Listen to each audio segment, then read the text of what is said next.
नमस्कार दोस्तों, स्वागत है आप सभी का मेरे चैनल संसार भक्ति सागर में।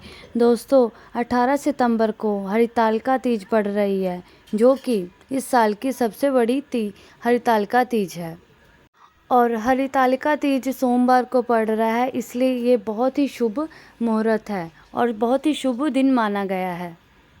हरितालिका तीज का व्रत भगवान भोलेनाथ और माता पार्वती को समर्पित होता है। इस दिन जो सुहागिन महिलाएं होती हैं वो व्रत रखती हैं और कहा जाता है इस दिन कोई भी अगर कोई उपाय कर ले तो उसको फल जरूर प्राप्त होता है। जो हरितालिका तीज का व्रत होता है उसमें ये है कि भगवान भोलेनाथ के लिए माता पार्वती ने 13 साल तक बेलपत्र खा कर के व्रत रखा था। तो उस समय भगवान भोलेनाथ ने माता पार्वती से प्रसन्न होकर माता पार्वती को वर मांगने के लिए कहा था। तब माता पार्वती ने कहा कि जितनी भी स्त्रियां हैं अगर वो हरितालिका तीज का व्रत करती हैं तो उसका फल प्राप्त जरूर होना चाहिए। तो यही वाला उपाय भगवान भोलेनाथ ने माता पार्वती को आशीर्वाद दिया था। और इस दिन अगर कोई भी व्रत रखता है और सच्चे मन से अगर भगवान भोलेनाथ और माता पार्वती की पूजा करता है तो उसकी जो भी इच्छा होती है वो पूरी हो जाती है। और इस दिन अगर आप कोई उपाय करते हैं तो उसका भी फल आपको जल्दी प्राप्त होता है। तो जो सबसे पहला उपाय है वो मैं आपको बताने जा रही हूँ। जो पहला उपाय है उसमें आपने क्या करना है कि आपने शिवलिंग के दर्शन ही नहीं करने हैं।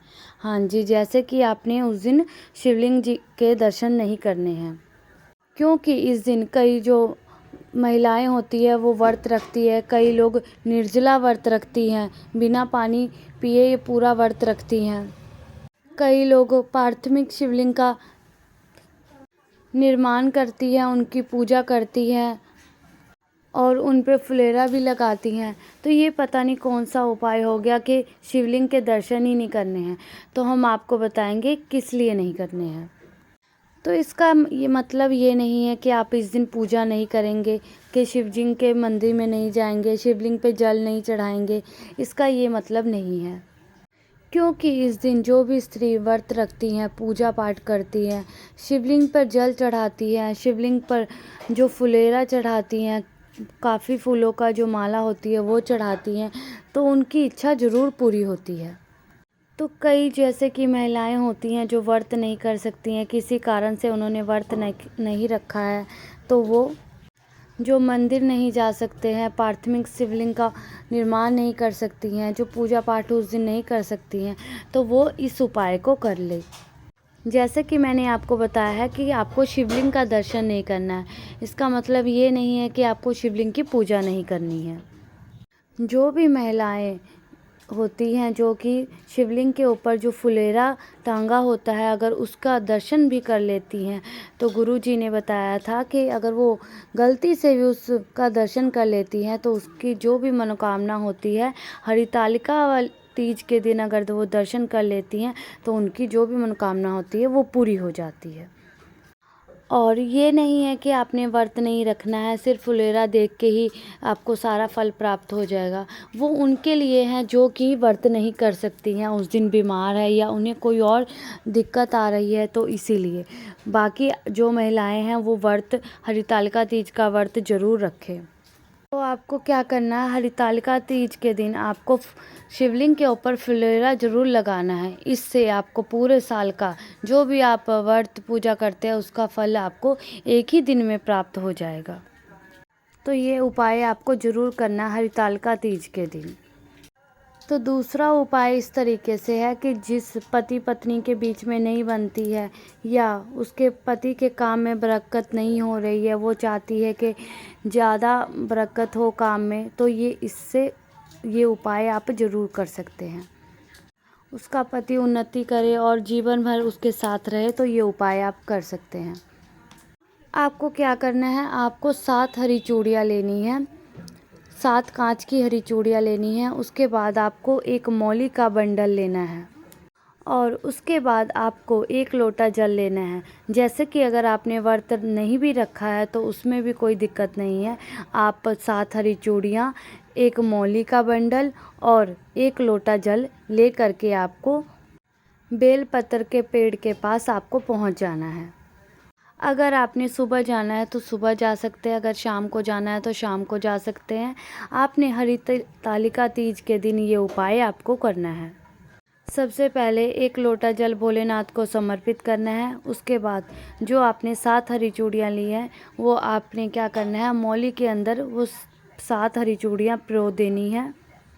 उसके बाद जो पेड़ है, जो बेलपत्र का पेड़ है, उसके चारों तरफ वो 7 हरी चूड़ियाँ आपको मौली के सहारे से बांध देनी है।